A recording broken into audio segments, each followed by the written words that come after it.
What's happening, GoCo? On episode 398, Scott and Alyssa invited me to talk about times that we in the community have stayed home from school or work to do what we love, play video games. In news, I convinced Scott to talk about Marble Madness 2, but we also discuss a potential EA purchase or merger. You'll also hear Alyssa's impressions of Arcade Spirits, the new challengers, and Zach does stop by to tell us about his time with Vampire the Masquerade Swansong. You guys ready for jamming? Let's broil that salmon. This is the Gaming Outsider. Greetings, programs, and welcome to episode 398 of the Gaming Outsider, a video game podcast with a focus on our incredible community. It is Tuesday, May 24th. I'm your host, Scott Clark, and joining me is my good friend, Miss Alyssa White. Alyssa, how are you doing? I'm okay today. That's good to hear. Unfortunately, Zach is not able to join us. He is having computer issues, and CB is not able to join us because he's working today. So it was going to be just a Scott and Alyssa podcast, which I don't know if that's ever happened. Nope, it's never happened. We've never had that happen, and not because I wanted to avoid having a podcast with just you, Alyssa, but I wanted to invite a special guest to join us, and it gives Which me I'm glad you did. I am too, because this is one of my favorite people in the world.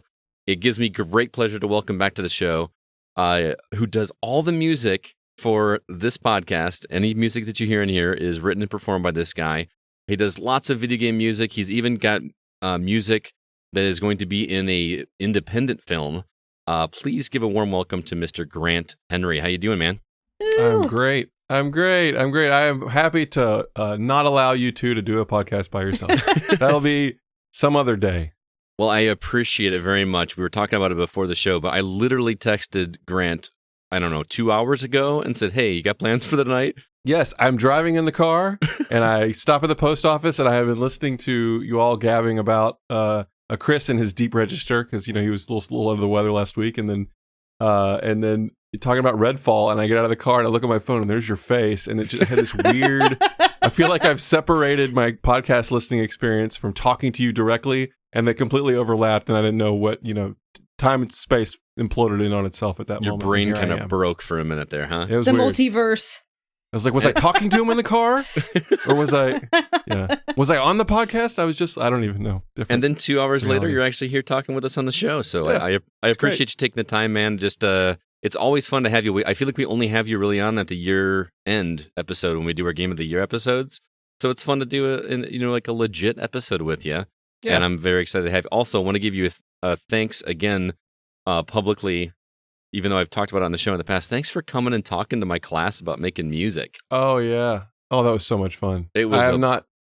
I haven't done anything like that before. That was the first time I got to talk to I've probably talked to some people about it, but certainly the first time talking to a group of kids. Yeah. Well, I can definitely make that happen again next year if you want to do that. That'd be fun. That'd be awesome. I started playing guitar in 4th grade.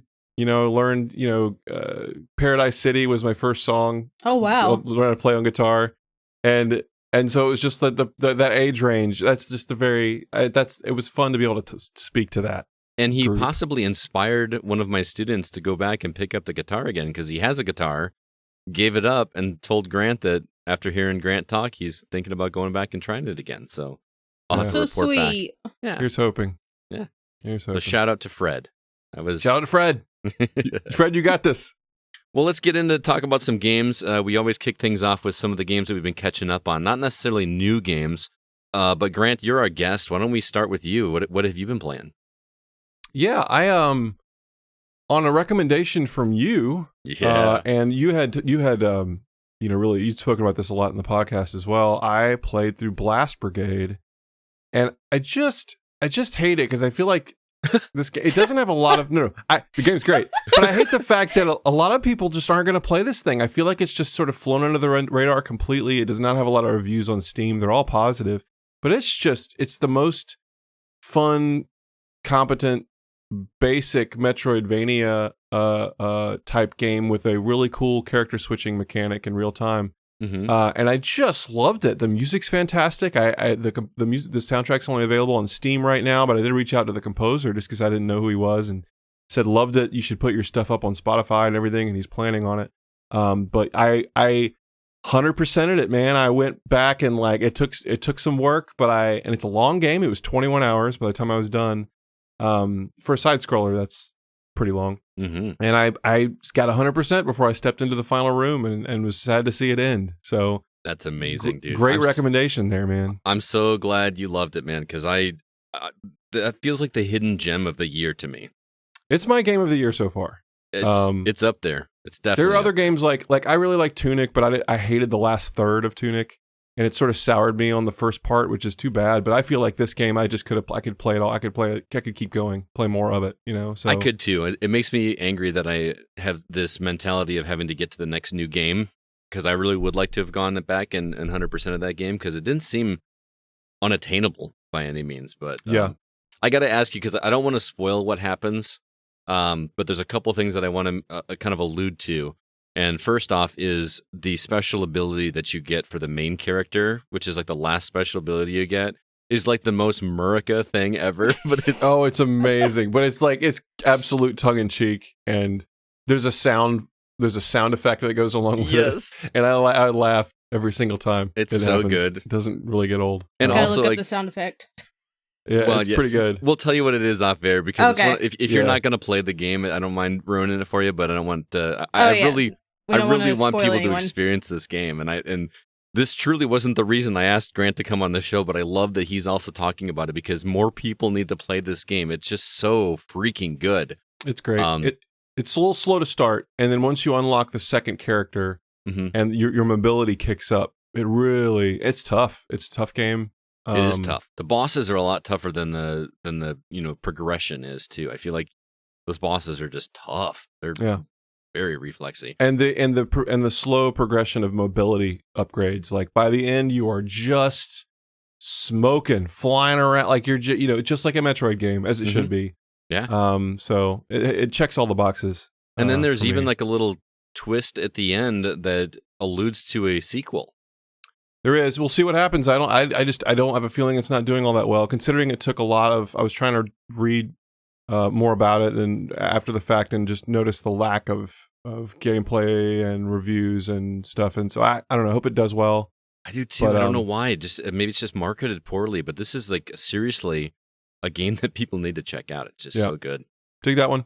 So that's great. And then I moved on to the game that you moved on to next, which is Rogue Legacy 2. I have not yet beat the first boss. I'm level 34. I've gotten him down to like a third of health, and I've fought him a couple times, and then I've just sort of been grinding. I could probably go back and take him out now, but I'm just taking my time with it. Great game. That's the beauty of that game, is you can just go at whatever pace you want. I know. It's great. I'm loving it. And then I just started, I was doing a bit of mobile game research and stumbled back into this game called 10 Million. And oh my God, I love that game. It's a great game. I realized I had played it on an old iPod Touch a long time ago. And I remember loving it so much, and I decided just to go buy it again for $3 on Android. So I'm playing through it, and it's fantastic. It's sort of a cross between a dungeon crawler. It's got a little bit of the Bejeweled formula in it. And you're basically just sending a guy down into a dungeon. You make progress in terms of meters every time you go down, and you're trying to get, once you get to 10 million meters, you beat the game. Right. Great game, $3 mobile. Just play it. It's 10000000. So you have to write the whole 10 million out if you're searching for it. But it's fantastic. If you like that, great. You should also check out You Must Build a Boat, which is almost the identical formula of that. Yep. But the progression is centered on a boat that gets bigger as you upgrade and upgrade. Yeah, it's got like the sequel to that. Yeah. And then the other last thing is they did the compatibility program for Xbox for old stuff for Xbox One. They did they enabled Ridge Racer 6 compatibility with the Series X, and I was kind of keeping an eye out for one, and actually scored a copy locally. I was down there looking for it, and the guy's like, "We don't have it, but I can put your name down in case we get it." And so I just sort of did that and forgot about it. 6 months later, I got a text, and they're like, "Ridge Racer, someone turned in Ridge Racer 6." So I ran down to the game shop and picked it up, and it's a lot of fun and looks great. That's amazing. They kept your name and number for that long. Yeah, it was just in their system. So when they logged the game in, they have some sort of point of sale system, right? They put the game in, and it automatically fired off a text to anyone that wanted to be notified. Oh, that's and cool. It works because I went and bought it. So I haven't played a Ridge Racer game in forever. I know, and I never played the 6th one. I played a bunch of the other ones, so it's exactly the same as it used to be. The drifting is stupid and lots of fun. So very cool. As for me, played a little bit more Rogue Legacy like you. I'm actually working on the 5th boss right now. So there's 6 total bosses. I haven't made a ton of progress because I was out of town this past weekend. But made some good progress there the previous weekend. Looking forward to jumping back into that. And I played Carcassonne with my with Joel Solinsky from my Friday night crew. Wasn't all available again to play Borderlands this weekend, so I played Carcassonne with him a couple rounds before I left town for a camping trip, and that is just really fun. I almost want to try to set that up with some other people and just play. Have you ever played Carcassonne, Grant? I have not. I always get confused between that and Catan, and because I've played neither. I know they're quite different. But how long is a session of Carcassonne? I mean, we play in 45 minutes, maybe, if that. I mean, they're pretty quick. You basically, I think there's a total of 70 something tiles, and each player gets to put a tile down until they're all gone. Gotcha. It's $10. It's an Xbox 360 game, so you will have to boot up the 360 side of your Xbox to do it. But it is just so much fun. Joel is just raving up and down. So glad that I recommended it to him. So you ever want a chill game to come hang out and just kind of talk with your buddies and play a game that's actually really clever, highly recommend coming in. Maybe I'll set that up for a game night one of these days. But outside of that, I made an accomplishment this weekend too. On the way back from I was up in the Porcupine Mountains in the UP of Michigan. And on the way back, I brought my laptop with me and had Steam fired up on there. And Kevin Honigford is a massive Sonic fan. And he and I are going to be doing a Patreon episode where he's playing through Legend of Zelda: Link to the Past. And I have to play through some Sonic games. So I sat down, and for the first time in my life, because I've never played Sonic before, I mean, I've played it, but I never really got into it. I actually completed Sonic 1 for the first time in my life. First time I've ever played a Sonic game. I played it on my PC with a little controller, and that was fun. Got all the Chaos Emeralds. Figured out how to do that. Job. So that was an accomplishment. I jumped right back into Sonic 2, which is available on Nintendo Switch Online. Started that, and the graphical upgrade from 1 to 2 is shocking. It's really good. Pretty really big, good. Yeah. Chaos Emeralds are a lot harder to get in that one, though. Holy cow, is it difficult. But I'll report back on that. And like I said, Kevin and I will be talking about that in depth in a future episode. Did he play? Did he just want to ask? Has he played Link to the Past before? No, it was a first for both of us. So it's kind of like somewhat a break the seal, because he's never played Link to the Past and I've never played Sonic, and they're our respective favorite series of all time. So it'll make for a fun conversation. I think he's on the 5th dungeon in Link to the Past, and he has until tomorrow to get through the rest of the game. So I don't know if he says he's going to make it, but it's going to be pushing it. So looking forward. I always love to bring people to a game that's that good, and he's really digging it so far. So it'll be interesting. But let's go ahead now and jump into the week's news.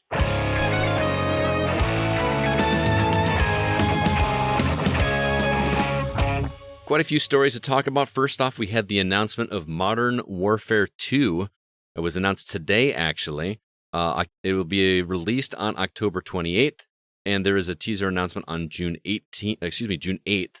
Also, it looks like EA might be looking to sell or merge. People have been talking about that on Twitter all week.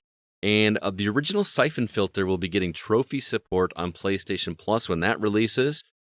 Grant's brought some news to the table for us, something about Marble Madness 2, which I didn't even know was a real thing, but we'll talk about that. And then also, Sony might be punishing PlayStation Plus subscribers for stacking memberships. It's kind of a big might, but I thought it was very interesting to talk about. So, Grant, you are our guest. You get first pick of stories. I kind of assume I know where you're going to go. I mean, it's kind of weird to pick, put this story on here and not pick it. I guess I could do that. That seems weird. I mean, we can you talk about it. If there's another news story that you think is more interesting, you can start wherever you want. This is all interesting. No, I'll just mention that this happened today. I thought this was really cool. There was a Marble Madness 2 for the arcade that I had no idea. Yeah, it was tested. Either. It was tested on location. It didn't do all that well, and so they pulled it. So something like 12, 15 boards exist, arcade boards, and different people own them. And a lot of people who own these rare boards, they won't dump the ROMs for them. They'll sort of keep them. This has happened a lot, and I can't list other games that are in that situation, but no one's been able to, or they've dumped the ROM, but they've only played it for archiving the footage, and they haven't released it to the public. So I don't know who did it, but someone dumped the Marble Madness 2 ROM from a board, and someone today wrote a driver for MAME so you can play it. So Marble Madness 2 is now playable if you have a computer and you want to try it out. It's very strange. It's called Marble Madness 2 Marble Man. They sort of anthropomorphized the marble guy. Yeah, it's got a face on it now, and it gets sad when it falls off the edge. Aw. Yeah, I hear it's not the best game, but of course I'm going to try it. I mean, like, you kind of have to. It looks fine. I watched some of the gameplay footage. It has some of the same music, first off, which is really cool. The gameplay looked fine. The thing that was interesting to me is that the game is not using the roller trackball that the first game used. You actually control it with a joystick, which isn't a bad thing. I mean, that's how we played it on the NES, right? Yep. So, I mean, you could play with the joystick, but I don't know. They just added some really cool things that I thought made for a proper sequel of the game. I don't know why it's not good, because I don't know. The additions made, like the bricks that you can break to go through. Some of the catapults looked like they were a little bit more intuitive than before. It just looked more. I love the original Marble Madness. Don't get me wrong, but this one just looked like it had a lot more going on than the original did. Yeah, I think it does. I'm interested to try it out. It's just one of those things where for the sake of game preservation, it's fun to be able to see this stuff go up for free for people to try, because it's not. No one's going to be making money. Never got released, and there have been talks about other games that there are old Neo Geo games that never made it to market. There's a really good pinball Neo Geo game I saw on Twitter that I didn't know existed that never made it out. And there's footage of some of that stuff, but people are sort of holding the boards hostage. They don't want to dump them. I don't know. Maybe it's to preserve the value of their collector item. I don't know. That's probably what it is. But I thought that was kind of a fun thing. And a lot of people don't know that game even had attempted to make a second one. So. I mean, fun. They could release it and make money off of it. I mean, look at Star Fox 2. Remember, that game never saw the light of day. And then they put it on the SNES Mini, so people could actually play it. No matter how broken it is, people want to play it. I'd throw $5 at Marble Madness 2 just to be able to play it. And you know what I'm saying? Yep. Yeah. Seems like stuff like that would make sense to. I don't know. I mean, who even owns it? I mean, I don't know. I assume that it was I don't. No idea. It could be done. Is it a complete game? I mean, is it complete? I believe it was on location to test. So yeah, I mean, close to complete at the. I mean, that just goes to show probably how many games have been developed that just never saw the light of day because of whatever reasons. That's the truth. Yeah, Mm-hmm. The beta test equivalent back then was putting a game out for people to play, see if it made money. If it didn't make money. Somebody needs to start a YouTube channel if it doesn't exist already. Like, just kind of documenting and learning about all of these canceled games that were so close to being completed and just didn't for whatever reason. I think I would be fascinated to watch that. Yep. Yeah. Definitely.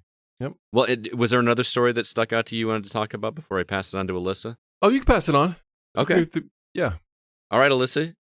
I'm just fascinated by the fact that EA may potentially sell, or is looking to sell or merge. Mm-hmm. Yeah, this comes close on the heels of them losing the FIFA license, which, It's a major franchise for them, and they lost it. Well, no, I mean, they still have the franchise. They just lost the license for... Yeah, the namesake. The name FIFA. It's going to be called something like... EA like Sports Club. FC. FC, yeah, Football Club. And when I feel like we wouldn't even be talking about this potential seller merger if that didn't happen, because I think it just like... I get the impression that lots of whisperings have been happening. So they did recently pursue a merger with NBC Universal. That thing fell through. But some other companies have shown interest, like Apple, Amazon, Disney. And then here's the quote that came from somebody over at... I'm sorry, I don't know who the quote is here, but it says, several sources familiar with these talks say EA has been persistent in pursuing a sale and has only grown more emboldened in the wake of the Microsoft Activision deal. Others say that EA is primarily interested in a merger arrangement that would allow Wilson to remain as chief executive of the combined company, end quote. And EA asked for comment, and they simply said, "We don't comment on rumors and speculations relating to M&A." So nothing I have is a confirmed. question. I have What an is answer. M&A? Mergers and acquisitions, Yeah, I assume? mergers and acquisitions. Yep. I felt a little dumb there, but I had to ask. No, that would be it.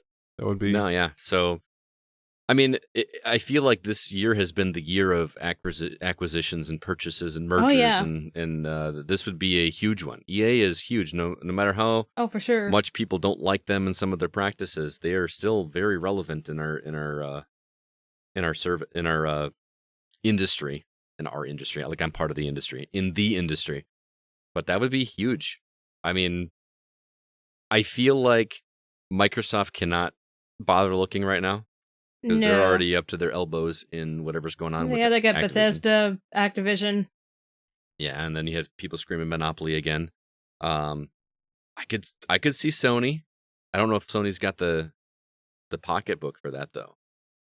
You think? Yeah, they don't really usually go for the bigger studios. I feel like their market is so big on every single platform. It makes sense why the list of people that they pursued a merger. NBC Universal will be multi-platform. Apple, Disney, Amazon. Like that's not Sony, Microsoft, or Nintendo. That would allow them to continue to put stuff everywhere. That's true. I wonder. It's really interesting because they talk about the specificity of we want to be able to do this, but have our CEO remain.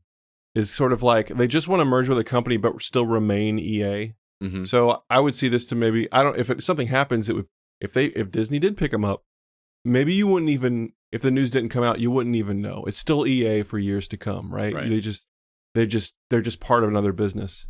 Mm-hmm. I'm curious what will happen with like Bethesda and Activision and stuff too over time, but this is clearly one of those things where they want to merge, but they also want to have their own. They want to be their own thing. EA is such a household name, for sports especially, you know. Well, plus and like with those sports titles, there's no way that EA is gonna go anywhere where they can't have those games on every platform available. Yeah, you know what I mean. Oh, for sure. They're not going to allow it to be exclusive to Sony. They're not going to be allowed to be exclusive to Xbox. You know what I mean? If anything, they're going to want to broaden the platforms that they can put that stuff on. I mean, I don't even know if you can play like Madden or FIFA on Switch. I don't think they have very many titles on Switch at the moment. I don't know either. But it would be pretty hilarious to see Disney presents Madden. Right?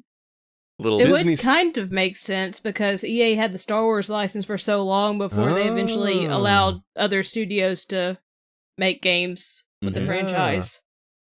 There you go. And I know Amazon's been wanting to dip into the game market in some capacity just because, you know, I mean, they did the... No, that was Google that did the Stadia.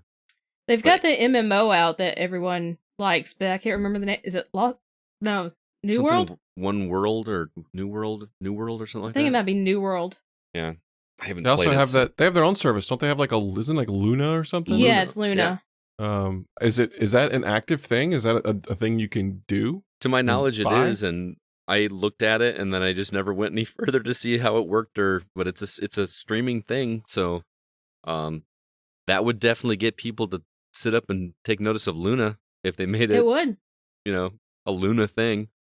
I don't know how Luna ties into. I'm completely ignorant on how that works. I should ask Nate, our producer, because I think he actually uses Luna. But yeah, interesting times ahead for sure.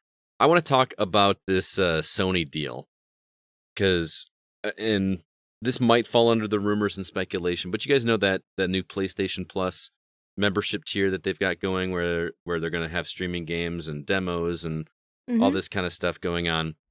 Well, they've been testing it in the market out in some of the Asian countries, and you know how people like to stack their memberships whenever something goes on sale. I've done that before. Yeah, so have I. I'm pretty sure CB has as well, where it goes on sale. You just buy like months and months and months of it, so that you can just have that membership for a long time at a cheaper price. We all know how that works. You don't have to worry about it. Right, and as soon as these new tiers of PS Plus were announced, many people started stacking like crazy in an attempt to make their future subscription to one of those higher tiers cheaper. Kind of like with Game Pass. I think people, because they converted the Xbox Live service or the Xbox Live Gold service, you were able to convert that to Game Pass memberships. And then so people did that back with Microsoft. Well, Sony caught wind of people doing this and apparently have suspended all new memberships if you're already a subscriber, so you can't get a new membership. And then in Asia, some people who already have access to the service are claiming that they're being charged an upgrade fee to get to those higher tiers. So it's almost like punishing those players that are trying to take advantage and exploit this system. I don't know how I feel about this because I have mixed feelings about the service anyway. I think 3 tiers is too messy. I think it's weird to put demos in the highest tier. That just seems counterproductive to me. It does not make any sense. But then to, basically look for people that are trying to be frugal. It's not like they're trying to screw over Sony. You put something in place to convert it, people are going to take advantage and do that, and then you punish them on the back end of it. It seems like you'd give them a discount for going to a higher tier, because then they're locked into a higher tier and they're going to pay you. They're going to forget about it and be paying you more over time. It's so backwards. And demos, give me all the demos. It's more like they should be pushing demos on people because they think it's going to sell games. It's so backwards. Yeah, I wonder why have demos not been a huge thing anyway? Yeah. Remember when there were demos on Xbox 360 and PS3 and you could play a 10-minute slice of a game and decide if you wanted to buy it or not? I thought are there no demos anymore? Very few and far between. I mean, I remember when demos came on a disc and you could put the disc in and select which game you wanted to play the demo of and you get 30 minutes to play. Oh man, those ones that came in PlayStation Magazine or whatever. Yeah. My uncle used to subscribe to those magazines and I loved the demo discs. I'd play demos over and over again. I think I played the demo for Parappa the Rapper. Oh, yeah. So many times because I never played the full game, but I had that punch, kick, it's all in the mind. I had that song down. Yeah. Oh, I played Medieval. I never played the actual game, but I played that demo over and over and over again. Well, I mean, right there, that's 2 examples that we both talked about right now that we neither of us bought the game. That's true. Yeah. You know what I mean? I don't know. Good point. I'm trying to think of a demo that I played and then I bought. I mean, Final Fantasy VII was an easy example. Wasn't there the demo for that on Brave Fencer Musashi or something like that? Or was that Final Fantasy VIII, maybe? I'm not sure. I know some games on Switch will get a demo and it'll transfer over to the base game if you play the demo, which I think is cool. That's cool. But they really haven't done that on PlayStation or Xbox, have they? I think or what's that Final Fantasy game that Stranger of Paradise? Stranger of Paradise. I think that had a demo because I remember because Zach doesn't have a PS5 and he wanted to play the demo. It was only available on PS5 that he was able to, what do you call it when you game share with somebody where he can actually play off of my PS5 with his PS4. I don't know what that's called. The name is escaping me. If Zach were here, he would know it for sure. But he's probably cursing us right now. Well, he's already cursing us for saying Metroidvania earlier. So I was going to point that out, but I didn't want Grant to feel bad. I'll geargate your podcast, bro. Oh no! Get a new laptop so you can unlock this podcast. Grant's being savage. Wow. Oh man, that's pretty funny.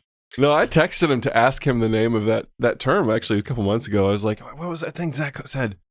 Because I needed it. I needed to use it. So, really? I applaud the gear-gated game. I just see this stupid Metroid. I saw, Xbox, sorry, tangent. Xbox will advertise a type of game in the store. They'll go, like they just did one for, anyway, they did one. It says Metroidvanias. Like Xbox was advertising the word Metroidvanias on the dashboard. You click it, and it would show all the Metroidvania game. I'm like, it's just so weird to see that word on an Xbox dashboard because everybody knows it. But everybody knows it. I know. I remember watching the trailer for Blast Brigade, and it had Metroidvania. Oh, I know. That trailer was terrible. That's why I said it during that episode, and everyone's like, "Oh, Zach's gonna be mad." That trailer is terrible. I will say that about the Blast Brigade. That trailer is bad. Trailer was really a little tone deaf. They could have stuck the landing a little better with that one, but that's okay. Great game. If they used some of the dialogue from the game itself, There's some funny stuff in there. It's a pretty little hokey, but there's some good stuff in there. Anyway, and the voice acting was great. Yeah, surprisingly great. That was really good. So. Lots of it too. I'd also like to point out we love Zach, and we're just poking fun at him right now. Oh, absolutely. Oh yeah. I'm all he about knows we love him. He knows. I feel bad for him. He's very frustrated with his computer situation right now. Oh, I'm sure. We love you. Sure. Yeah. All right. Well, moving on, I want to remind everybody that we are an independently funded podcast, which means we must pay for our podcast hosting services and website all on our own, which is why we have a Patreon page where fans can contribute monthly to help offset the cost of production as well as give back to the community. And if you'd like to help out, you can do so at patreon.com/thegocast. And we got a few tiers. At the $3 tier, you'll get 1 bonus episode a month. At the $5 tier, you'll get 2 bonus episodes a month. Right now, you can listen. Our most recent episode is our Desert Island Games episode with YouTuber Snugboy. He's a lot of fun to follow on Twitter, by the way. And we basically, our Desert Island Games, I don't know if you've seen these yet, Grant, but we basically sit down with someone and ask them, what 5 games would you choose to be stuck with on a desert island? And it turns into some pretty interesting conversations, especially with Snugboy. It was a good time. Also, upcoming episodes. The episode for Sonic 2, the movie, has been recorded. We're just waiting for it to get edited and published. It's also turned into a legacy episode to talk about Sonic the Hedgehog. And as you can imagine, Kevin Honigford joined in on that episode. He loves that series. Zach and I are also going to record an episode on Max Payne 1 and 2, which is a break the seal for me because I've never played that before. And then another kind of spin-off of the Break the Seal formula. I talked about it earlier, but Zelda versus Sonic. That will be Kevin and I. We're hopefully going to be recording that tomorrow for release by the end of the month. Again, if those episodes or any of the past ones sound interesting to you, please check out patreon.com/thegocast. Every penny that we earn from Patreon goes towards paying for the show, and then everything else goes back into the coffers for us to purchase video games for review. And then we, in turn, turn around and give those away back to the community. And we have another giveaway coming up here in the near future. So we don't keep any of that money for ourselves. It goes towards giving back to the community or going towards R2V2, which hopefully will be happening this year, but stay tuned for more. All right, let's go ahead and jump into the new games that we've been playing.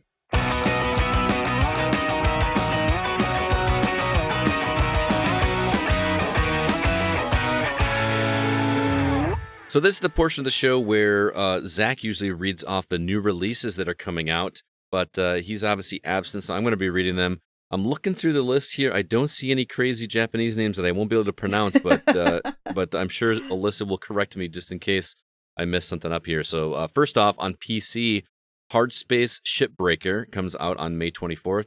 Actually, Spencer reviewed that game for us when it was in early access, and he liked it quite a bit. Also, Streets of Rage 4 is finally coming to iOS and Android on May 24th. That's interesting. Amazing Superhero Squad comes to PS5, PS4, Series X and S, Xbox One, and Switch on May 25th. Ni no Kuni Cross Worlds coming to iOS, Android, and PC on May 25th. I'm not familiar with what that is. I'm not either. I didn't realize... I mean, I know Ni no Kuni and Ni no Kuni. Yeah, Ni no Kuni I didn't 2. realize they made a mobile game. I didn't either. And well, it's on PC too. Roller Champions. I feel bad. I neglected to go watch this trailer for Roller Champions because that sounds something like pinball. But no, it's roller derby / dodgeball. It actually looks pretty cool. It's like going around a loop, and it looks like it might be hero based. It's free to play, which means there will be some nasty microtransactions, but it also means that it might as well try it out, right? It looks kind of fun. So yeah, definitely. That piques my interest even more. Also, Sniper Elite 5 is coming to PS5, PS4, Series X and S, Xbox One, and PC on May 26th. KO the Kangaroo is a cute 3D platformer coming to PS5, PS4, Series X and S, Xbox One, Switch, and PC on May 27th. Pac-Man Museum Plus probably doesn't need too much of an explanation there. PS4, Xbox One, Switch, and PC May 27th. And lastly, My Little Pony, A Maritime Bay Adventure. Coming to PS4, Pony! Xbox One, Switch, and PC on May 27th. What's up? Noticeably not on current-gen consoles. There's not a PS5 version or Series X or S version. I watched the trailer for that. Yeah. It is definitely for little kids. Well, I would. I don't know. I guess there are some bronies out there, right? There are bronies, yes. Yeah. But the trailer is aimed towards little kids. How so? Just the narration, just it's more like a children's book vibe to it, kind of a yeah. All right. But I will say it does look cute though. Okay. Those little ponies look cute. So is that the one you're going to pick this week to pick up and play? Unfortunately, I'm not going to be playing that. Anything interest you off the list though? I don't think so. I think this will be a catch-up week. All right. How about you, Grant? Heartspace Shipbreaker, I actually bought it when it was on sale, but I never played it because I was waiting for 1.0 because it's been out for a few years in early access. And who reviewed it for you? You said someone reviewed it. Spencer. Yeah. Spencer, I should go check out his review. I'm curious. But I've been waiting for this one. And I already bought it. It's on Game Pass. It's coming out on Game Pass, actually. I love that you're going to read a review for a game you already own. I know. Well, this happened. This has happened a few times. Like I did it for Rogue Legacy, like buy the game and then, well, no, Rogue Legacy didn't happen. What was it? It was something that I bought early access and then didn't play intentionally. But yeah, so I'm gonna go read the review and then I'll go and play the game I paid for last year. That's amazing. But it's cool game. Like it looks really neat. I heard it's pretty chill, but I haven't heard much about it in many months. Who knows what they've added to it? I don't know. So I'm excited to try. Kind of wanted it to see if they do a console port, like right out of the gate. But we're not there yet. It's only PC right now. So gotcha. As for me, I think KO the Kangaroo just looks like a blast from the past in terms of like those 3D platformers from like the N64 It kind of reminded era. me of, it also kind of reminded me of like Crash Bandicoot and Spyro. Yeah, you could see that a little bit too. So we tried to review that one. Unfortunately, we were denied. So we're gonna have to purchase that one if we want to play it. But I got some catch up to do for sure. All right, Alyssa, you've been playing Arcade Spirits: The New Challengers. This is a sequel to another game that you reviewed for us in the past. You're gonna have to remind me what this is, because you're kind of the queen of visual novels on this show. Is this more of that, or what sets this one apart from the other one? Okay, so you don't even have to play the first one to play this one. This is a completely new story, new characters, new setting. Everything's new. So you do not need to have played Arcade Spirits, but that is wonderful. You can read my review from when it first came out. Loved it. But this one is a little bit different. It does have a lot of the same core mechanics where it is a visual novel, but you do get to play a mini game in this. Because the story in this game revolves around your personalized character. You name the character, you come up with a gamer tag for them. You can make them female, male, non-binary, or agender. Mm-hmm. And you can also customize their looks. It's not a huge customization scale, but you can customize them to a degree. But your character is like a huge fan of playing this game called Fists of Destruction 2. And your character wants to join a professional gaming league, and they... It looks like a fighting game. Yeah, it's a fighting game. Yeah. And your character downloads... This is the only thing from this first game, an AI named Iris to their phone, and Iris directs you to a local arcade. I'm putting in air quotes because it's actually a laundromat/pizzeria/arcade. And there you meet the eclectic group of oddballs that will join your gaming league. And again, they're all diverse and they're wonderful. You can choose to romance them if you want to, but if you don't, there's actually an option. So you can turn off all romance options if you don't want to go that route. That doesn't sound like you. You love the romance options. I kept the romance options on. You can actually have full romance, start with friendly banter, then develop into romance, or just turn romance off completely. So it gives you choices. But I really like actually having that, being able to play Fist of Destruction 2 in the game. Is it like a competent fighting game, or is it... You just select the move your character does, so it'll say attack, and you get this amount of points if you're successful, defend, special ability, or ultimate ability, which is one use per minigame. So you can lose, you can turn it off if you don't want to play the minigame, but I actually think it's really fun and would advise keeping it on. But I'm enjoying it. It's got that same really charming story. It's diverse. It's got representation. It's full of puns and Easter eggs to video games. I've seen Easter eggs to Skyrim, Pokemon, Pac-Man, Space Invaders, just several others. And just the score just makes you think of being in an arcade. I really love it so far. And I love the first game. All right. So if you love visual novels, Arcade Spirits, the new challenger, sounds like a game that would be for you. And apparently if you like, Street Fighter knockoffs in there, throw that in there too. Yeah. Do you like it better than the first one? It's hard to say right now because I became very attached to the first one, but I do think adding the minigame is a plus, and the visuals are a tad sharper and crisper in this version. All right. So right now they're about the same par. Once I finish, I'll make a final call if I like it more or about the same. But right now I'm digging it. I really like it. Sounds good. Is it long? I'm not sure how long it is. I've played about 3 hours so far. Those are usually pretty, like, under 6 hours, aren't they? I believe the first game was 6 to 7 hours, so I'm assuming this will be around the same length. Nice. All right, well, thanks for checking that one out. Before we move on, I also want to let you guys hear a review from Zach. He stopped by, even though his computer isn't down, he joined me via phone to record this review for me on Vampire the Masquerade Swansong, which is a game that he checked out for us, and you can hear that review right now. Well, hello there, Zach. How you doing, man? Hey, Scott. Long time no conversing. Yeah, it's been a while. We, I know you're having some technology issues, so you don't have your laptop. We missed you on the regular show, but I appreciate you coming in from your phone so that you can talk about this game that you've been playing. That's right, live from the street, man. Yeah. So we apologize for the sound quality. Zach doesn't normally sound like this, but we wanted to make sure that he got his review in for Vampire the Masquerade Swansong. Comes from developer Big Bad Wolf Studio and was provided to us by Home Run PR.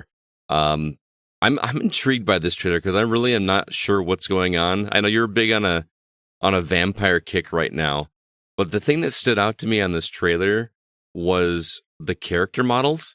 And I don't mean this to sound negative, because I really don't, but the character models remind me of some PS1, PS2 looking models. Is that come through in the game or? Brutal. You're not far off. So yeah. Especially because if you're watching the trailers for this game, it is obvious like it's a game about conversations. Right. So it is weird that the models don't animate super great. Right. Like there's very little real facial animations happening. Mm-hmm. And while, I think the PS1, PS2 is a little harsh. Well, yeah, maybe a little. Maybe PS3.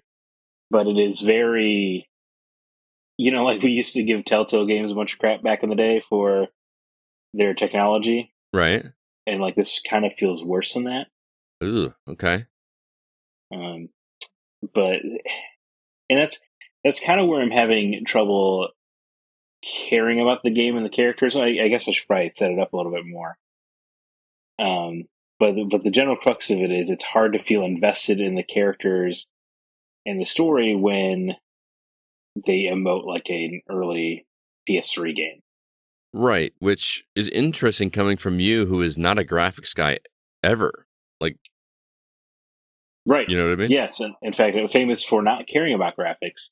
Right. But I think it's just because, like, even the conflict in the game, which I'll talk about in a little bit, is done via conversations. Mm-hmm. So to focus your entire game around it, and then, because it's not even that like the graphics are fine or whatever, and like the art style is interesting. It's just like, if I were making a game about people talking, I would have them like raise an eyebrow every now and again. Do you know what I mean? Like, right. Do something, but they just kind of look like marionettes a little bit. That's the impression I got from the trailer, which got me a little nervous. But hearing you talk about it and making comparisons to Walking Dead with the conversations, is that the gameplay we're looking at here, or is there more going on than just conversations and definitely choices? definitely more involved than that. The choices are big and they feel impactful. It's always hard to gauge until you replay one of these games. Mm-hmm. But they do feel weighty. But the conversation is way more in depth than that, and that there are like stats and stuff. I don't know if you played or if you looked into the Council, which is I think Big Bad Wolf's first game. I didn't play that, but CB did. He actually reviewed the first couple episodes for us. Well, it is interesting because you have all these conversation stats. There's like 3 different trees and a bunch of stats that they're in, and they help you with the different people you're talking to. And it's weird because conversations almost play out like a turn-based RPG.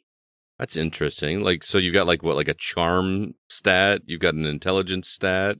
Yeah, and you have like an education stat where you can use your book smarts, and then like an observation one, or there's just a whole lot of them. It's kind of hard to go over in detail. It's just like imagine how many stats you would normally have or skills you would have in like a traditional turn-based RPG, right? Like you have your haste and your armor breaks and all kinds of weird stuff like that. Yeah.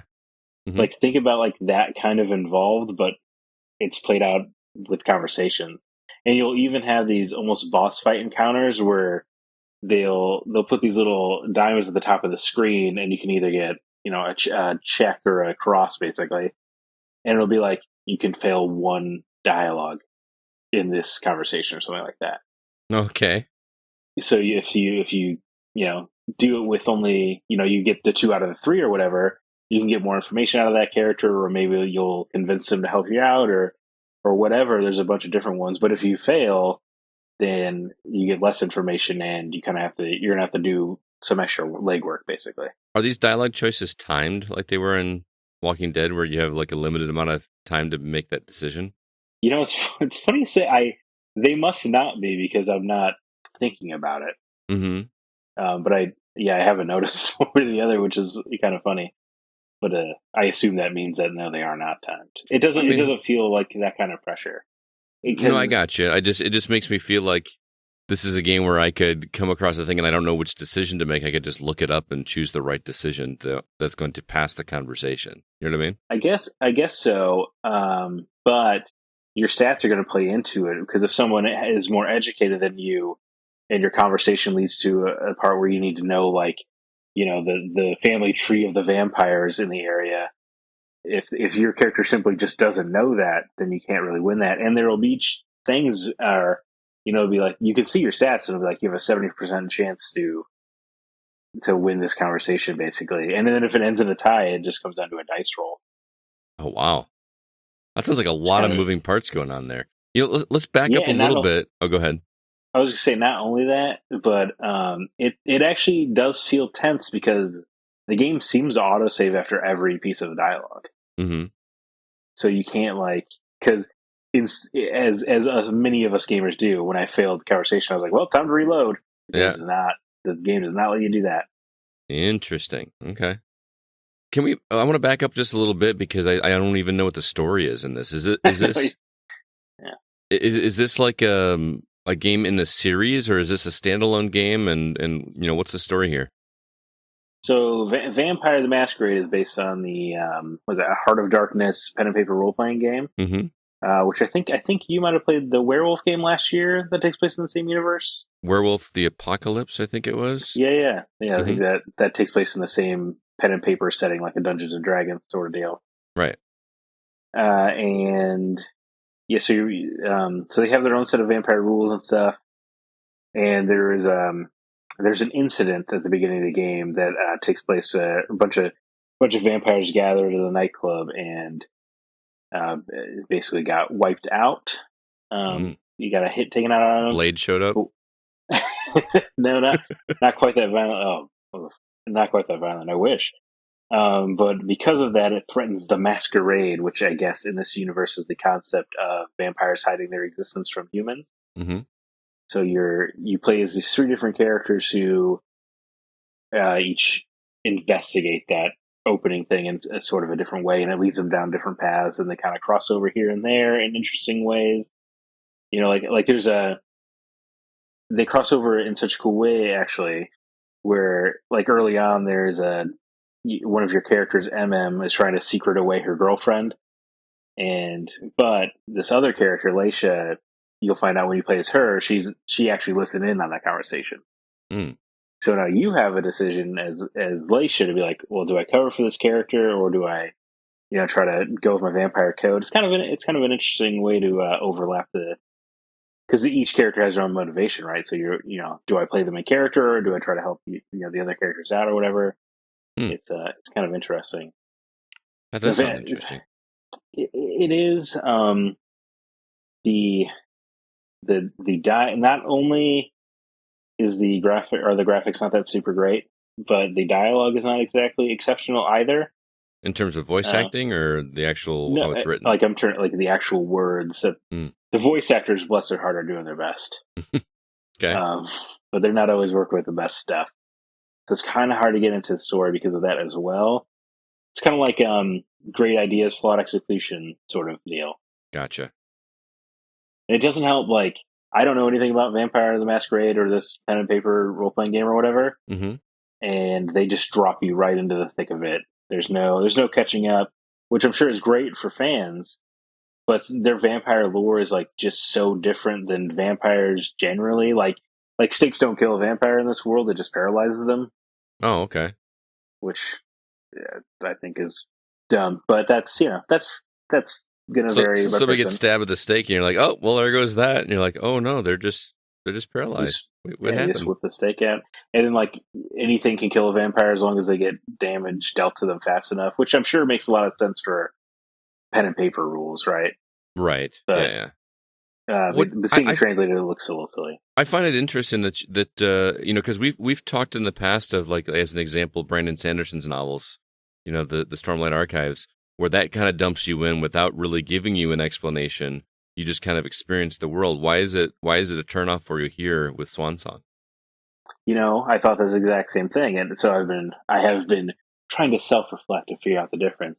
I think one big difference is that vampire mythology is just so well known that because there are differences, it's hard to keep track of what is or is not different in this world of vampires, because it's not like Twilight, where it's like, oh, this one dumb rule change where the vampires sparkle in the day, right? There's like 100 rule changes, it feels like. Gotcha. So it's a lot to keep up with, and you're right, Sanderson does drop you into it, but then you'll eventually catch up, right? Because the words will get repeated in dialogue or whatever. You'll learn what the crescendi is just because characters might describe them or whatever. Mm-hmm. In this, it's all characters don't.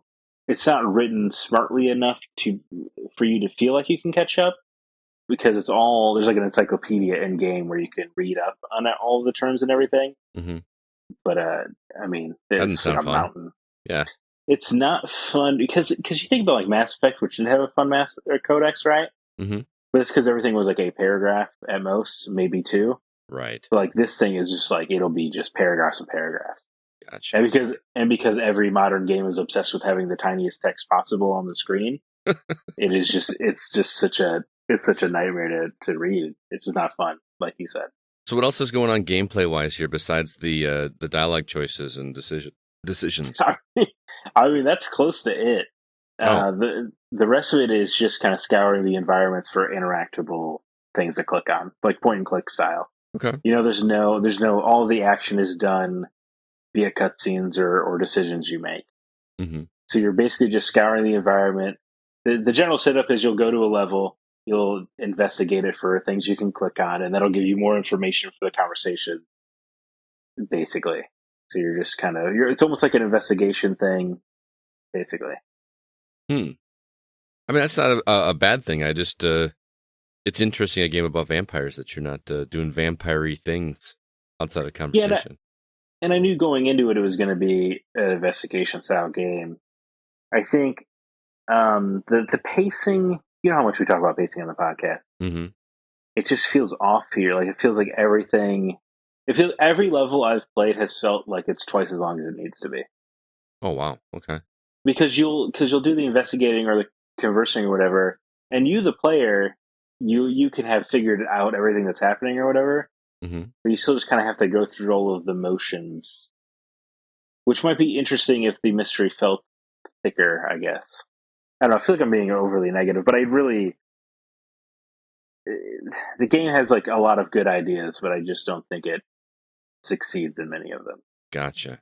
Yeah, I mean, it sounds it does sound like we're being negative, but what are some of the pluses behind it? I mean, it's a cool enough world. Oh boy, now I'm struggling to think of positive. That's not good. I think the core gameplay conceit of the turn-based conversations, like turning the turn-based role-playing mechanics of a standard game and flipping it into a conversation-based game, is good. And there are incredibly tense moments that happen in the game. Especially when you're talking to, a vampire who, like somebody who thinks they're so much cleverer than you are, but you've done your research before you started talking to them, so you can really kind of wallop them. It is almost as, it sounds ridiculous to say, but it's almost as satisfying as playing an RPG. You're playing Final Fantasy, you get your trance mode or whatever. You get to unlock, you do a summon and it feels great. Right. Like there are moments that feel like that's where it's like, oh, fails allowed in this conversation, and you actually do pass every section of it. It has that satisfying boss feeling to it. So it actually pays off to do your research and go investigate and talk to every NPC and investigate everything. Yeah, you definitely want to be as thorough as possible. I think I'm having a little bit of a Scott Clarkism though, because I know how you hate timers or whatever, because it feels like it adds pressure. To me, I'm scouring every square centimeter because I feel like it's adding pressure. Because I'm like, well, if I miss that one document, everything could unravel. Right. Welcome to my world, man. Yeah. So where you landing in terms of recommendation for Vampire the Masquerade Swansong? I guess it's I think if you were a fan of the Heart of Darkness RPG world, this seems like a no-brainer because it obviously has a lot of love and reverence for it. To possibly to the chagrin of newcomers.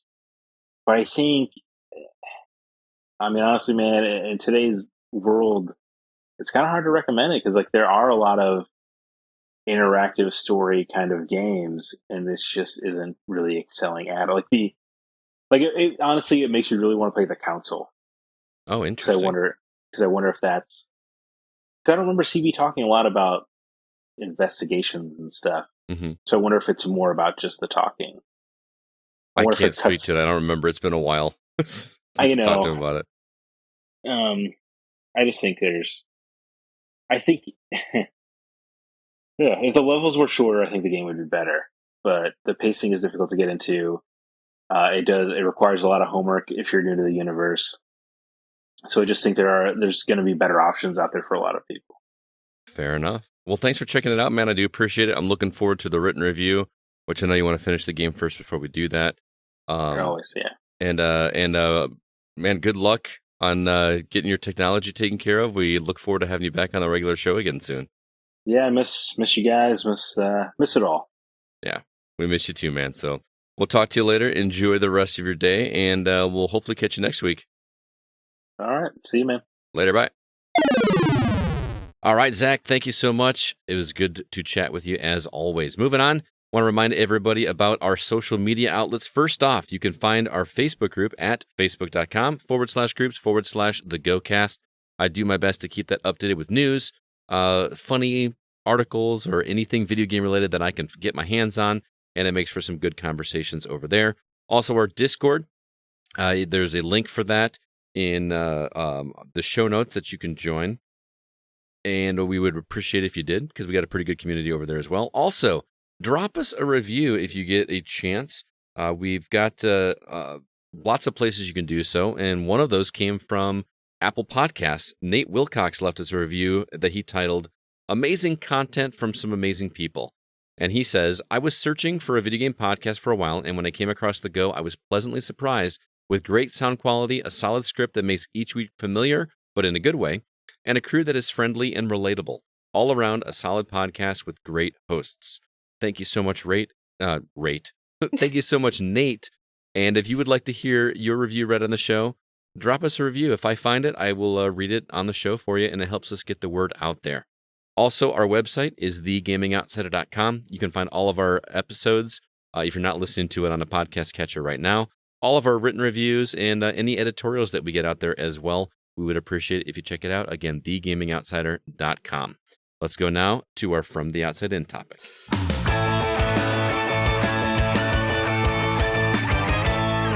This week, we are talking about times that we've played games when we were homesick from school or work. Now, sometimes we were legitimately ill, and other times we've played hooky so we can instead spend time with our games. Now, I'm going to ask you guys first off, Grant, I'll direct this one at you first. Do the two of you guys actually play games when you're not feeling well, or are you the kind of type that just likes to rest and recuperate when you're ill? I mean, I like to play games until it gets to the point where you just can't do it anymore. If you're really feverish or you're really gross, sometimes you just can't do it. You can't muster the attention. But it's a really good time to play if you have the energy for it, So yeah. I'm all about it. I agree. How about you, Alyssa? I am a major weenie when it comes to being sick, even just, a cold.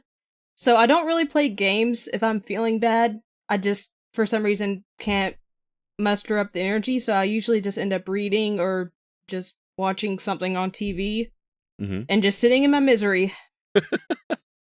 I've been that sick. There's been some times where I just could not even muster the energy to make my way down to the basement and pick up a controller. I tend to, relate to movies more when I'm doing that. I've actually got a list, 2 or 3 movies that I watch every time I'm sick. And they're totally random that you would not believe that. I don't know why. They just became my sick movies when I was a kid. One of them is Amadeus. Do you know the movie Amadeus? And The Sting, from the 70s. Those are 2 of my, when I'm sick, those are the movies I watch. Number 1, Amadeus is long. So that helps. It's about 3 hours, isn't it? Yeah, it's like a 3-hour movie. It's a good one. The Sting is just such a good movie. And I love everything about that movie. And I've saved those movies for being sick, and for whatever reason I haven't disliked those movies. I don't associate them with being sick, so that's a good thing. But most of the time, if I am sick, I rarely take time off work, guys. I have to be really, really sick or contagious to. I just hate taking off. I just hate taking off work. I will stay homesick if I'm fearing about getting somebody else sick. But when I try, because I feel like I'm constantly playing catch up. So yeah, I'll play games when I'm sick unless I just can't do it. So I like the more chill games. If I could pick now, if I pick any game that gets me riled up, I'm not going to be Elden Ringing with 101 temperature. You know what I mean? No. I mean, but you make it worse. Something more chill is kind of fun. Puzzle games are usually good when I'm not sick. I mean, as long as I don't have a massive headache. You know what I mean? Yep. Right. Or, what's the new Tetris? Tetris Effect? That'd probably be a good game to play when you're not feeling well. Just very, very calming. But yeah. So I want to hear some stories from you guys about times that you've stayed home from school or work to play games. What'd you play? Were you actually sick? Were you faking it? We asked the community for questions, but I want to hear from you guys first. I have basically one story. Here we go. Okay. Here. I mean, when you ask this question, there's just one particular. I don't think I've ever hookied to play a game or taken off. I don't think I've taken off a day of work for a game. I think it's just normally come out on Friday. They used to come out on Tuesdays. I've hit a lot of midnight launches, but I've just made it work. Especially even for the console ones, you just play as much as you can and then get rest. But I was super sick at work. And it was I checked the date of these releases to figure out when it was, and it was definitely 2001. It was right after the GameCube came out, and it was fresh out of college, and it was in December. I was able to figure this out. It's so funny because it was a new release, and I was very feverish, but I stopped by. I saw that Sonic Adventure Battle 2 had just come out. It was on the new release wall at the video store. Stage Door was our video store. So I had my roommate at the time pick me that up, and I was like, and something else, in case it's terrible. Just grab a GameCube game at the video store. He got me Dave Mirra Freestyle 2, BMX game, which is, Tony Hawk knockoff game. And I remember I played Sonic Adventure Battle 2 from the beginning, from start to finish without stopping. 101, 102 temperature. I have no idea. Completely feverish and sweaty and jamming on Sonic. I thought it was the best game I had ever played in my entire life.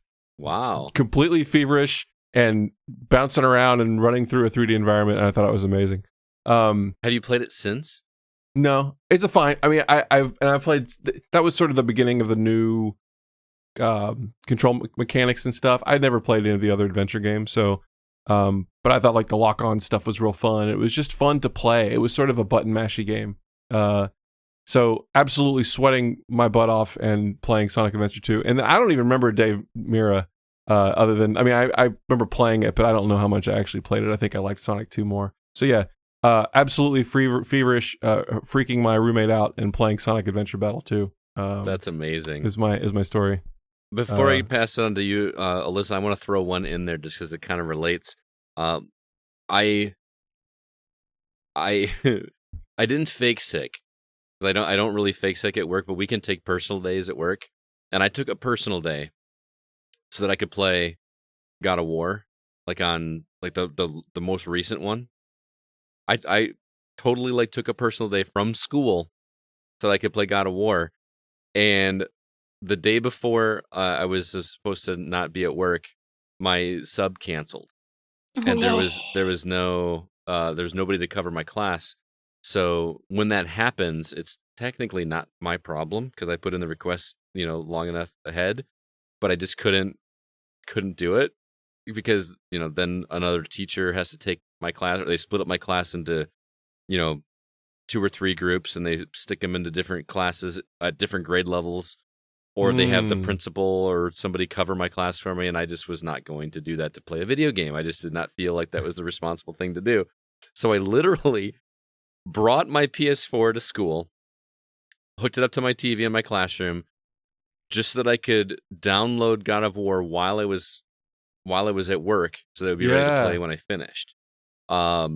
Unbeknownst to me, the Wi-Fi at my school is terrible, and it was supposed to be like something like 36 hours to download God of War onto my PS4. So needless to say, that didn't happen. I had to go home and still download. You know how long it takes to install PlayStation games? Oh, I know. Mm-hmm. It feels longer than Xbox, and I know that sounds like I'm biased to me, but it just feels like it takes forever to install. I agree. Yep. On PlayStation, but I had to teach that day. I spent all that time doing lesson plans, and I wound up having to go to work anyway. But it was better. I didn't have to feel guilty about taking a day off, and I've never done it again. I've never taken a personal day just for a video game. I've done it in the past. Is there a game coming that you think you would like? What's like a game on the horizon that would make you, or one that maybe happened recently that you just you ended up not? But man, Final Fantasy VII, I was real close. Yeah. The remake, Yeah. I was real close for that one, but I didn't. That one came out in April, I think, which would have been great because it would have been right around my birthday, so it would have made sense, but did not do that. I can't think of anything coming up that I do that. If it were something like that, it had to be something that would be very spoiler heavy, like when Last of Us 2 came out. If I wanted to barrel through that game, but I think that game came out in the summer, so it wasn't an issue for me. Like, you're wrong, but that's a great question. What game would you call in sick for? What game would you call in sick for? Alyssa, what game would you call in sick for? I don't have a job, so... Well, you haven't even gone yet, so maybe it's too soon to even ask, but... All right, let's hear your stories. Any stories of staying home from school or anything like that? Well, I never played hooky because I always hated being any kind of sick. Like I said, I'm a weenie. Mm-hmm. I did sometimes go home from school because I was having symptoms from mental health issues, but we didn't know at the time that's what it was. But I never really played games besides sometimes I would play whatever the latest Pokemon game was on the latest Nintendo handheld iteration. That would be pretty much the only game I would play. I do remember watching a lot of Avatar: The Last Airbender, though, during those days. That was when it was on Nickelodeon, and they just showed the reruns during the day. Gotcha. But mostly just play Pokemon if I was going to play any game. All right. Boy, as for me, I have definitely attempted to fake sick when I was a kid. I remember specifically, I was living in Whitewater, Wisconsin, and I wanted to stay home from school because I wanted to play Battletoads real bad, like Battletoads on the NES. And I faked sick. So I think it's the only time in my life I've ever actually faked sick. Like I've been sick and feeling a little under the weather and maybe, embellished it a little bit how I was feeling, but I was totally fine. I just wanted to stay home and play video games. So I told my mom I wasn't feeling well and I wanted to stay home and spend time with her instead of going to school. But she was like, "Oh, of course you can do this." And then I parked my butt in front of the TV and played Battletoads, and she's like, Aww. "Now you're going to school." So I only made it till about like halfway through the morning before she was like, "No, you're fine. You wanted to," and she was on to me. So yeah. The other one that I have is legitimately sick, still living in Whitewater, but at a different house. I was real sick, but I wasn't going to not play video games even though I wasn't feeling well, and that is the first time that I finished Zelda 2, The Adventures of Link. First time I finished that game. Might be the only time I finished that game. So even though I was feeling terrible, I had a little bit of relief that first time taking down Shadow Link, which was tough at the time. And that game was all around tough. Yep. And I think I beat that after I beat Link to the Past. Like I went back, I kind of retroactively went back and beat that. So those are my two big stories. One, you mentioning the SNES stuff? Yeah. I think I might have beaten Pilot Wings while I was sick at home. Oh my God! You know what? I totally forgot. I actually did too. That's a weird coincidence. I forgot about that. I mean, I remember because we used to play it with the friends, but we'd go through different games, and I think I was by myself, and I just kept playing, and then all of a sudden, you're piloting a helicopter blowing up buildings. Like you're in the war. You were training for the military the whole time. Spoilers. I think I thought it was some sort of fever dream as well. It's like, this isn't the game that I put in earlier this morning. Dude, I just you talking about that helicopter mission in Pilot Wings, I'm getting the taste of cherry halls in my mouth because I was like, while I was playing that, I was just had a big bag of them sitting next to me because I wasn't feeling well. So that's so weird because like if you do really well on that, I don't know if you remember it because there was like a general that was like giving you orders or whatever on what you were going to do. And if you scored super high, tell me if you got this or not, but like when you get the final mission and you beat it and you score really well, that general is there, but he's taking his glasses off and he's crying at like overwhelmed by your awesome piloting skills and how you handled this. That sounds familiar. And I totally did that when I was sick too. And I completely forgot about that. That's so weird that we were probably playing at the exact same time. Oh my gosh, it's so romantic. We had like ET sickness, things going back and forth. We were feeling each other's pains. We had the same strain of whatever that year. Yeah. You know what I mean? Where were you living in like 93? I was in North Carolina. North Carolina, yeah. It was like that in F-Zero. Like that window was a big window. That was that's one you would remember pretty F-Zero clearly. So yeah, funny.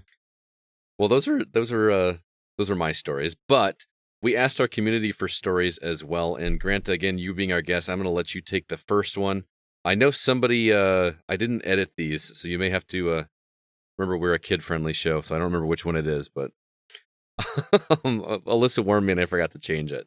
So let's start with you. Why don't you read that first comment from John on Facebook? Sure. John Mendiola says, I faked sick on so many occasions as a kid in middle school. I had a PS2, and whenever I got a new game, I'd be sick for a day so I could stay home and play it while my parents went to work. On one occasion, I faked severe allergies to stay home and play video games. I haven't really done it to stay home and play as an adult now. My schedule the last few years has been one to where I had 3 to 4 days off, so I played in that span when I had time. So, I feel like I think there are times I probably faked. I tried to fake being sick. Mm-hmm. It wasn't specifically for a video game. I think it was just something going on at school that day. It probably would have ended up being video games. You know what I mean? But I love it. I wonder if John remembers what games he was jamming on. It sounds like it was a number of them. Yeah. Yeah. I was too afraid to do it too often. Like I said, that one time, and that was it for me. That was it. Yeah. She's on to you. Wayne Henderson wrote in and said, "Does pinball count?" I don't see why I wouldn't, unless you were actually sick and then going in and putting your hands all over a pinball table. Then I'd be concerned. Yeah, right. I would as well. Yeah. Alyssa, you're up. Okay, this next comment, if I butcher your name, I am so sorry. Is it J Henry? Yeah, we'll ask Grant. Okay. They share a last name, right? Well, it's Henry, but he's got some extra. No, I know. I accents think in he here, so. I think he does that to hide like his real name Okay. Gotcha. because of his profession. Yeah. I know the I guy. gotcha. I know the guy personally. So Cool. Okay. He says 2 years ago, The Last of Us Part 2 came out. I literally called off of work for 3 days to finish nonstop. Needless to say, I got a doctor's note and I was good, but so disappointed at the game's outcome. Oh. Do I regret it? Absolutely not. Should the climax and the story be different? Absolutely. Oh boy, Jay, let me steer you towards our Patreon page that I talked about earlier. We've got a whole spoiler discussion on that game because we had some differing opinions on that one for sure. But what a hot topic that game was when it came out. Mm-hmm. And a great one to, like you'd said earlier, that's a great one to kind of mainline, right? Like that's a game where, it's kind of like watching a movie in 3 or 4 different pieces. You really just to be able to just focus on that for 3 days straight, I think would be regardless of liking the outcome, is probably a pretty cool way to experience that game. But it's also a very dark game to experience. Yeah, all that's at once. true. I mean, I love schlock and horror movies, and just some of the gameplay footage made me feel funny. It's not really my kind of game, so I didn't play it. But well, I mean, not even necessarily like just the violence and gore, but just like where that game goes in terms of the characters and the theme of that game is just very hard to swallow. It's a great game, but I blasted through it in a week, and I felt like kind of wanted to take a shower afterwards. Yeah, I was about to say, spiritual shower. Wonder what Jay did after it was over. Stand in the shower for 10 hours. Prune up. Such a good game, and what a great game that just brought so much conversation. We were talking about that game on Discord a little while ago about the controversy surrounding that and how some things that made people upset and it kind of delves into the political realm a little bit, which we don't do, but I thought it was a pretty good conversation. So I love that game still has a lasting effect. I wonder if I'll ever play it again. It's just, I don't know, but it's still very vivid in my mind even after playing it. Yeah, and I only played through it once. Like some of those scenes are burned into my skull. I'm trying to do this without spoiling anything, but there's one shot of Ellie where she's in a red room that she's doing something horrific from the perspective, and you're seeing it from the perspective of somebody else. I don't know if I'm being specific enough. That was that gruesome. Just the whole ending, the very ending, the very final fight, if you will, was just disheartening. Because you almost didn't know. I mean, we talked about this in the show that like the whole thing feels like a lesson on empathy. So you really almost didn't know who to side with. Like who was the good guys, who was the bad guys. They all really feel like bad guys, and that juxtaposition just really kind of hit home with me. What a good good call. All right, Grant, you're up. Keith Rollins says, the day after Halo 2 came out, I stayed home the entire day and played it. My mom was the school secretary, so she knew I wasn't sick and exactly what I was doing. She told my teachers I was sick, though. So. Oh, look at that awesome, mom line for you. Mom took one. Mom took one for the team there. Oh, that's awesome. Yeah. I didn't stay home sick for Halo. I was actually an adult working at the time. Apparently, I'm a lot older than Keith. Thanks for that reminder. But I do remember that was a midnight launch for me. Like I stood in line for Halo 2 because I was stoked to play that game, but not for multiplayer like everybody else. I wanted to play the campaign and see. Yeah, it was us. It was multiplayer for us. We were dragging TVs to each other's house at that time. So that was we went straight to the LAN. I missed not what that I would do so now. much. I wouldn't do that anymore. I'm never playing multiplayer, but that was at the time. That was it. So. Actually, I was talking to Brian Regals, who's a dedicated listener of our show, and he lives not too far from me, like a couple hours or whatever. He was talking about getting together this summer and doing that kind of thing. Not necessarily like LAN because we don't need that anymore, but getting together and just with a bunch of guys and all bringing TVs and just playing whatever and just hanging out for a day. I miss like actually playing games, even if you're not playing the same game. Yep. Do you ever get in like a chat room on Xbox or Discord or anything with someone and you just have conversations while you're playing a completely separate game, and then you go, oh, hang on a minute, cutscene. Be quiet for a second so I can watch this cutscene. Oh, All yeah, right, I'm good now. Yeah. And then you just go on and have whatever conversation. Game on. Yep. But doing that in person is just so much fun. Yep. Absolutely. I like that a lot. All right, next comment comes from Sean Coates. He says, I have a memory from my youth that's slowly fading, so details are murky. But I remember my dad and I playing Top Gear 3000 together on a day I was sick, and he had to take a sick day to look after me. We went to Blockbuster the day, and I rented it. Must have been 9 years old, I want to say. I skipped class the day GTA San Andreas came out. But by that point, I was in college, and in college, no one cares. That's true. I once made arrangements to switch shifts with a coworker so I could play Star Wars Battlefront when that launched, but it was the EA 2015 version, so playing it made me sick. There you have it. There you have it. All right, Alyssa. The next comment comes from James Hopkins, and he says, I was a sophomore in high school, probably 15 years old, faked sick on September 11th, 2001, to play my roughly billionth hour of Diablo 2. I learned about everything from Battle.net chat. I legitimately thought it was just a new Battle.net chat joke. Holy crap, I wish it had been. Yeah. Could you imagine getting those messages on... Oh, I know. I was in 4th grade sitting in class. You were in 4th grade? Mm-hmm. God. I was 21 years old at work. Remember it vividly, but wow, you're a lot younger than me. Oh, boy. What a way to discover something like that when you're... playing Diablo 2. After faking sick, yeah, you fake sick on a day like that. My question for James is: did you keep playing, or did you turn on the news? That's what I'd be interested to know. That I'm sure it was a bunch of confusion all at one time. Probably. All right, Grant. Moving on to Discord. Why don't you take the next one? Yeah, this is from either Tim Thine or Tim Thien. Sorry, it's one of those. I apologize. I should be apologizing because he actually contacted me privately to tell me how to pronounce his name, and I forgot to go back and check it. So I want to say his teen. I don't know. I'll look it up while you read his comment. There you go. We'll fix it. My memory is terrible, so I don't remember any sick days from childhood. But just this week, I spent some sick time at home with a great gaming session. For context, my weekend is Sunday to Tuesday.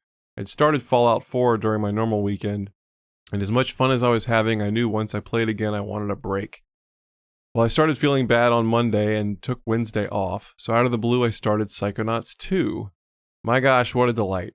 Everything about this game gives me joy. I actually want to do all the side quests in this game and experience everything it has to offer. That entire day was just naps and Psychonauts, and it was glorious. So much so that I even thought I was feeling well enough to go back to work. Even though I was feeling well enough to go back to work, I took off another day just to play more.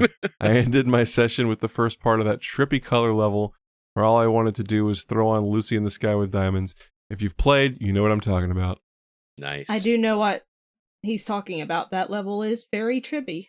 Yeah, very true. Well, thank you, Tim Thane, for your comment. I appreciate it. It's pronounced Thane. There you go. It's like the character from Mass Effect. There you go. That's how I have to remember it now, even though I've never played Mass Effect. Again, I feel like, the Psychonauts is kind of an upper, and Fallout is the ante. So, if you're not feeling good, sometimes, go. That's kind of where I would go, I think. Go to something a bit more fun and colorful and make you feel a little better. For sure. Yeah. Well, thanks, Tim. Appreciate the comment. Our last one comes from Alan Sheck on Discord. He says, like CB, I recently caught COVID. But my symptoms were so mild, I barely knew I had it. Nonetheless, I was told to quarantine from my family. I spent the whole week trapped in my recently completed game room / home theater in my basement. I felt really bad for my wife, who was stuck taking care of the kids completely alone all week, but I literally had no responsibilities after I got done with remote work each day. I spent most of the time playing through Assassin's Creed Syndicate. Such a great game. Yeah, it's one of those where you feel guilty, but you kind of enjoy it at the same time. So, I know Assassin's Creed is another it's another nice long one. Mm-hmm. If you're not wanting to hop from game to game, that's a good one to sink your teeth Plus, into. there's something kind of relaxing about doing some of the climbing and. Yep. You know what I mean? Yeah. So, Even though that's like a game about assassinating people, there's kind of a puzzle, chill way to do it. So awesome. Well, thank you everybody for the comments. That was a lot of fun to kind of reminisce about times that we've either played hooky or actually were sick and stayed home and played games. Looking forward to next week's topic, which has yet to be determined. So stay tuned to Facebook, Twitter, and Discord for that topic. We will always love to hear from everybody. But that's going to do it for this episode of The Gaming Outsider. Grant, thank you so much for joining us once again, man. It is always a pleasure to talk to you, sir. Really appreciate it. And why don't you let everybody know where they can follow you and if they want to hear more of your music. I know I kind of talk about it every week, but tell them where they can find you.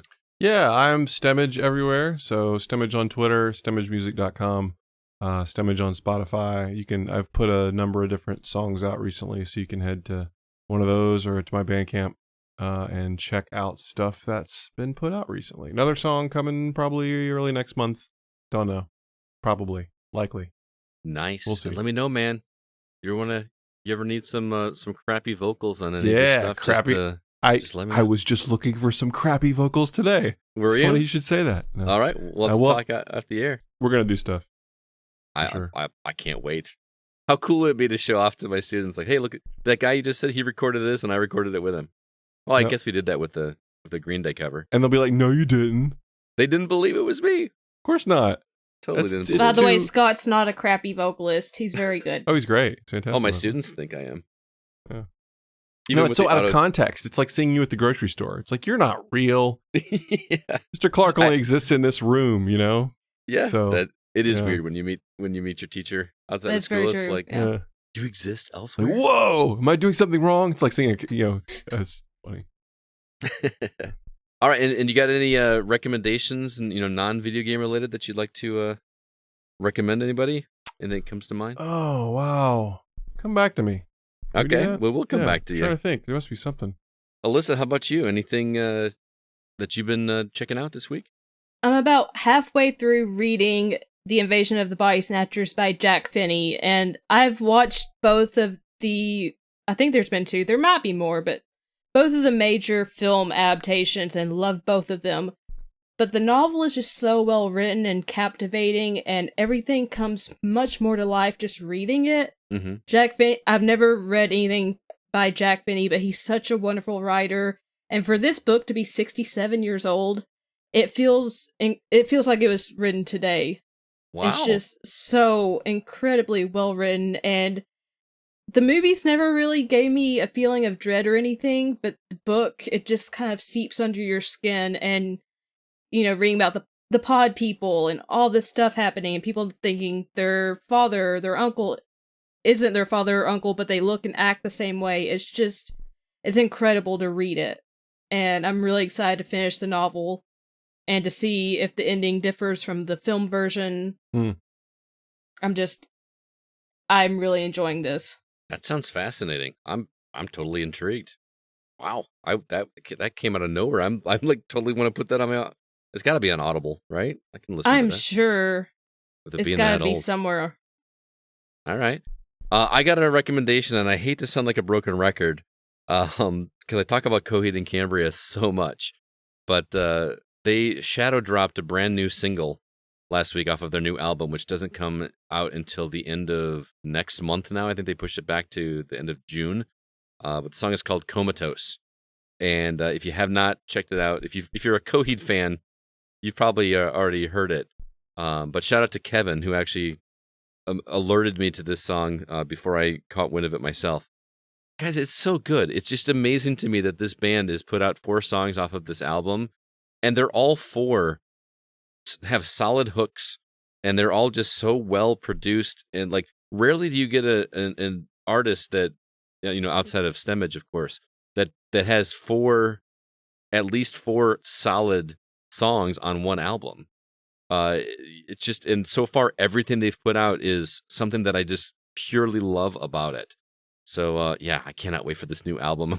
Apparently they're just going to release each track singly until the whole album comes out, but can't wait to do it. And to couple that, I actually started reading the novelization of Year of the Black Rainbow, which is a later album from Coheed and Cambria, but it tells the story. It's the first part of the story.